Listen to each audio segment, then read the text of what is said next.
The morning they tried to tow my boat off my own dock, I was standing on the porch with a chipped mug and a bad feeling, steam rising off the coffee, mist lifting off Holloway Lake. And here comes this circus. Tow truck backing down my gravel drive, chains rattling, and at the front of the parade, marching like she owned the shoreline, was Helena Marsh, president of the Lakeside Vista Residents Association, clipboard clenched, sunglasses on, barking orders at a driver who clearly wished he'd called in sick. "That vessel is non-compliant," she snapped, pointing at my boat like it had personally insulted her. "It obstructs shared access. Remove it, now." And I just leaned against the rail, watching, because the thing nobody on that dock knew yet was simple. This lake, this dock, this water they were standing over, legally belonged to me. When the driver hesitated, mumbling that this looked like private property, Helena doubled down, slapped a neon violation sticker on my hull like she was tagging a junk car, and, in the kind of slapstick moment only karma can write, the sticker peeled off the waxed fiberglass, folded in half, and glued itself perfectly to the heel of her expensive shoe. The neighbors on the path tried not to laugh, failed miserably. And that was exactly when the county SUV rolled up and my brother, Deputy Luke Carter, stepped out, hat low, eyes calm.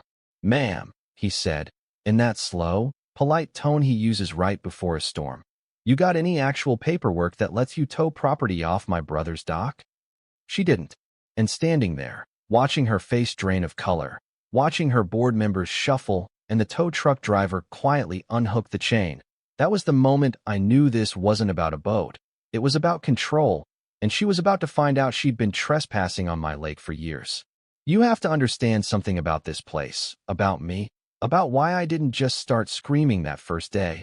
I grew up on this water. I'm Ryan Keller, third-generation caretaker of Holloway Lake, grandson of Grant Holloway, the man whose name is stamped on the original deed, ink faded, paper brittle, but still more powerful than any HOA newsletter Helena could ever print.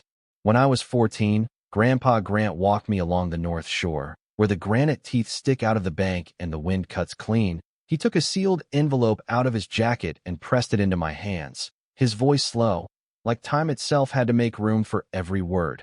"One day somebody's gonna confuse paper with power," he said. "They'll try to move a shoreline with a signature. When that day comes, open this. And don't let them forget what the law actually says." Years later, after he died, that envelope joined the thick deed in the bottom drawer of my old desk, along with surveys, tax receipts, riparian rights descriptions, all the boring, beautiful paperwork that meant one thing. This lake was ours to steward, not to hoard. We let kids fish off any bank, old-timers tie up for free, teenagers launch dented canoes and pretend they weren't scared of deep water. Nobody ever paid a cent to be here. The only rule was simple. Respect the lake will respect you. Then Helena Marsh moved into Lakeside Vista, bought the shiniest house on the East Loop, and turned a small neighborhood association to handle plowing and landscaping into a full-blown regime. It started with friendly reminders about mailbox colors and porch lights. Then came fines for lawn height, for kids' soccer nets, for wind chimes disrupting aesthetic cohesion. And people, tired and busy and conflict-averse, just paid, tucked their resentment into quiet corners, told themselves it was easier that way. I ignored it. For a while, I had a bait shop to run out of the old boathouse, motors to fix, docks to patch, mornings to spend watching fog burn off the water, until one day I got my first letter from the Lakeside Vista Residents Association, addressed to lakefront occupant, like I was a squatter on my own shoreline.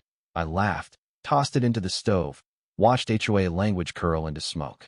The second letter mentioned my boat by name. The third suggested a shared shoreline management plan. That read like a polite land grab. That one I didn't burn.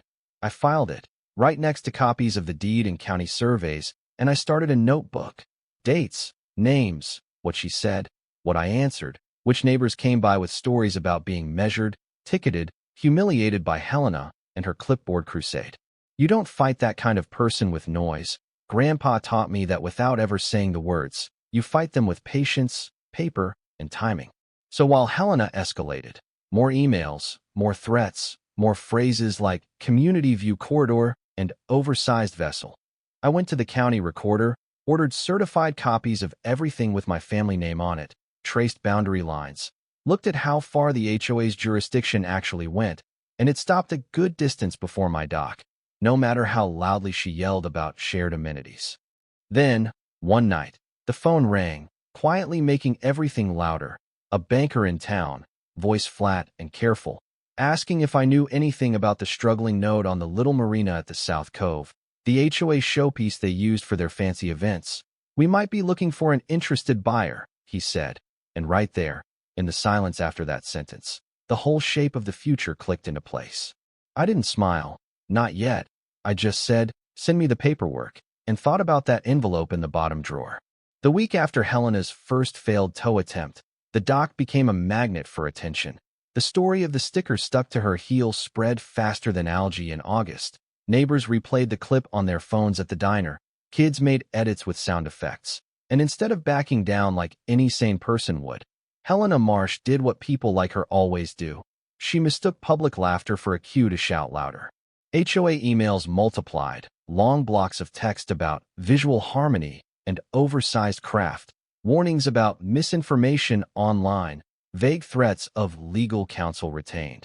And every line she wrote went into my folder, date stamped, printed, hole punched, because if there's one thing more satisfying than winning, it's being ready when victory finally arrives. Meanwhile, the banker's packet landed on my desk with a quiet thud.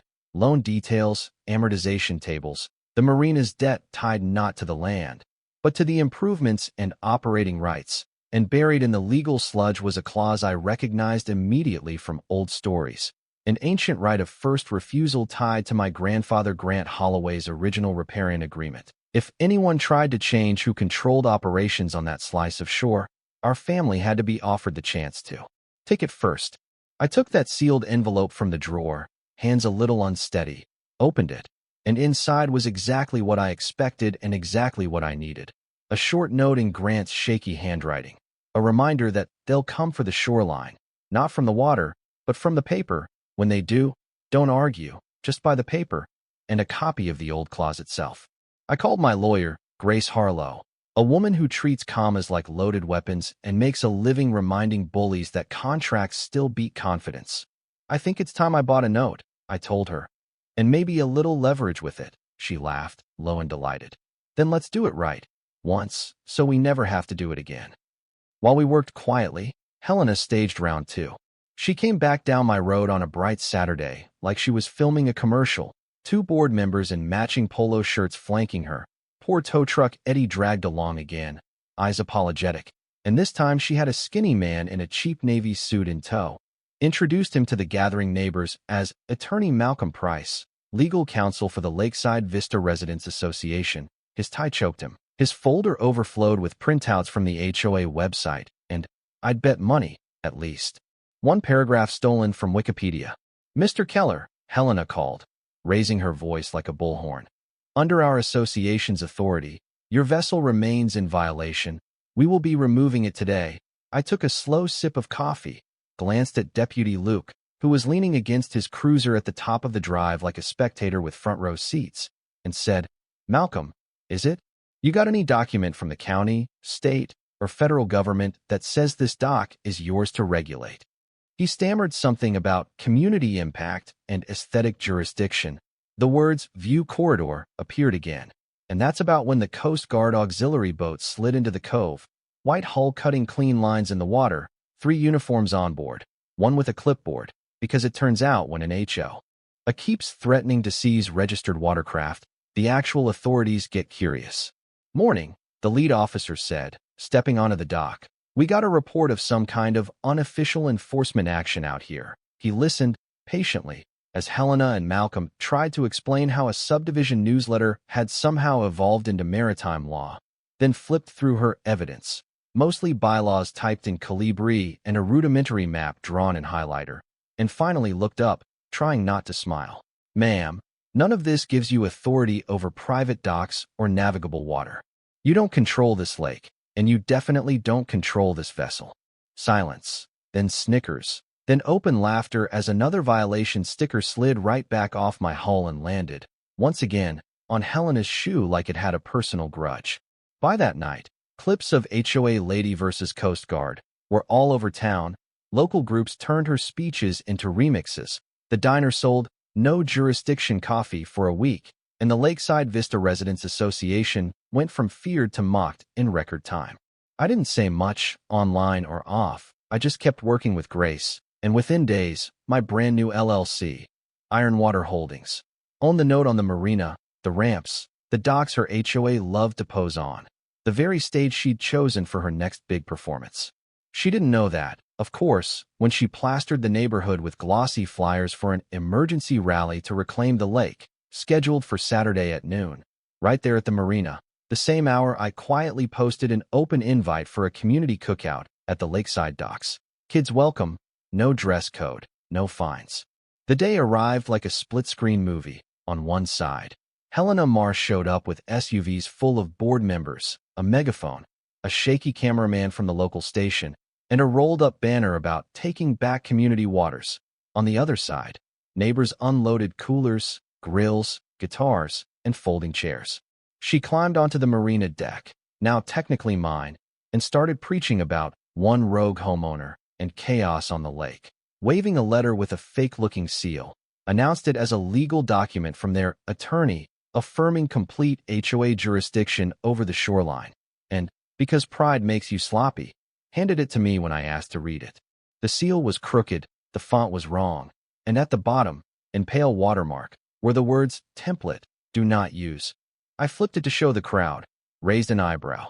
"Your lawyer forget to pay for the full version, Helena?" The laughter was loud enough to rattle the dock pilings.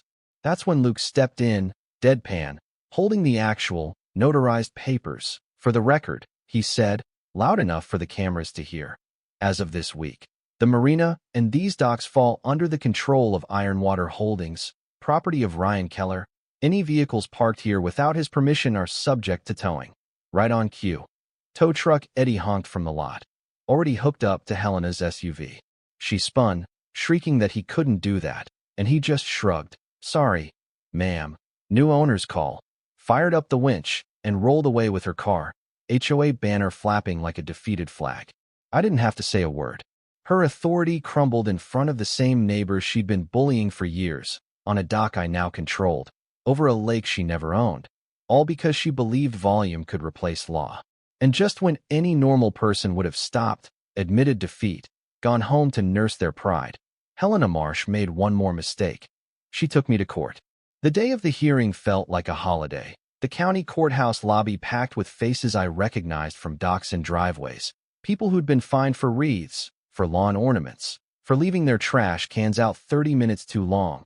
Helena sat at the front in a charcoal suit that tried too hard, flanked by a harried attorney and a stack of binders stuffed with HOA letters and printouts of my boat. When the judge walked in, Judge Nathan Cole, silver hair, quiet eyes, the same man my grandfather once taught to cast a line off this very lake. You could feel the room settle. He listened to Helena's lawyer talk about community will, implied common access, and my supposed defiance, then asked one simple question. "Do you have any deed, recorded easement, or title showing your HOA owns this lake or these docks?" They didn't. They had bylaws, newsletters, maps drawn over aerial images with highlighter, but nothing with a county seal. Then Grace rolled our single box to the front. Original deed in Grant Holloway's name. Riparian rights spelled out line by line. Tax receipts, certified plats, and the finalized transfer of the marina note to Ironwater Holdings, stamped and signed.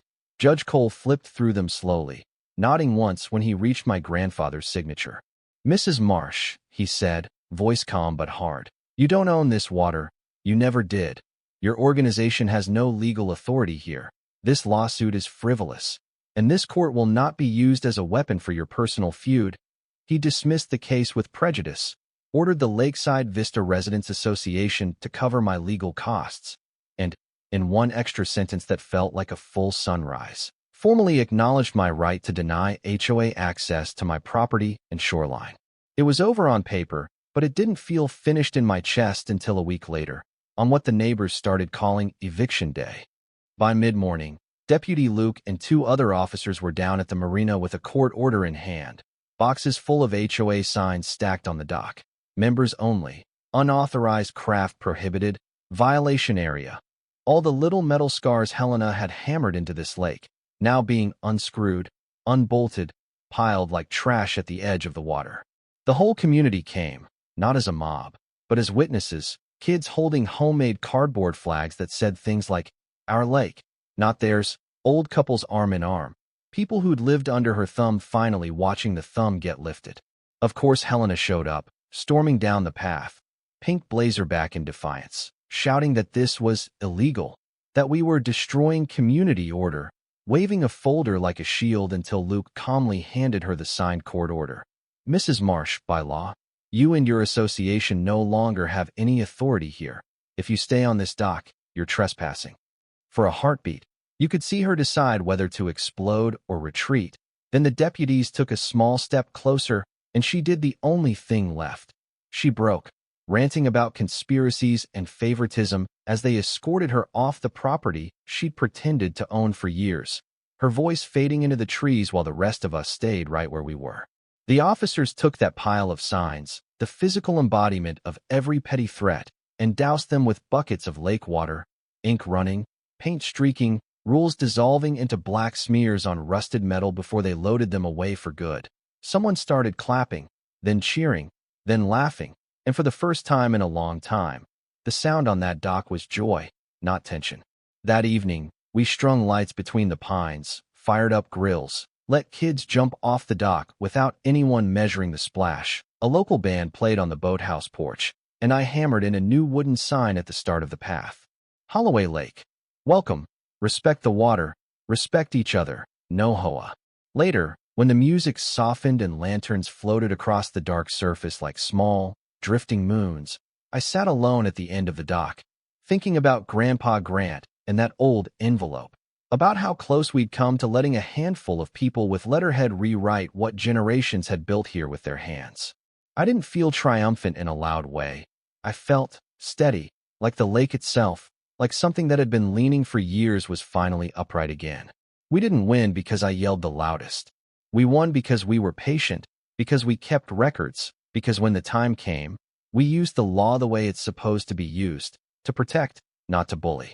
And Helena Marsh? She lost her seat on the board, lost her shine, lost the fear she used to walk around in like perfume. She still lives up on the East Loop, from what I hear, but when her car drives past the turnoff to the marina now, it keeps going, never slows, never looks down at the water she once tried to claim. The lake remembers. So do we.